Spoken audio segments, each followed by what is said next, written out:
Алынбай аға, үйіңізге есіктер таңлап атырған уақытта ең бірінші қай тарапларына э'тибар қараттыңыз?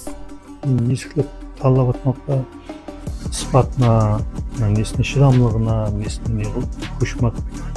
Телевизордан көріп, ютубтан көріп, сол неге фирмаға барып, асылы сол шыдамлығымен несіне сыпатына э'тибар беруге әрекет қылып, сол көшмек барып талладық, сол көшмек қапылар. Біздерден есіктерге бұйыртпа берген уақытыңызда қандай да бір қорқыныштар болды ма? Ойымдағыдай болмай қалады, ондай шықпай қалады деген. Енді әлбетте болады, ол құрыламан дегенше сонша пұлғағаннан кейін болады қорқыныш.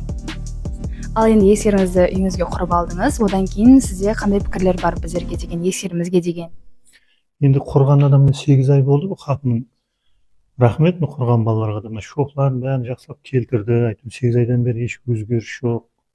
Рахмет, көшмек нелеріне де, балаларына да, сіздерге де енді реклама не қылып жатқан. Олар да сыпаты жақсы екен. Әйтеуір міне кегел районға әкеліп құрғызды 6 қапыны. Соның мәслихат беріп қаламын һәммеге осыдан алуға. Талапқа жауап береді екен. Рахмет. Рахмет сізге де бізді тыңдағаныңыз үшін қуаныштымыз.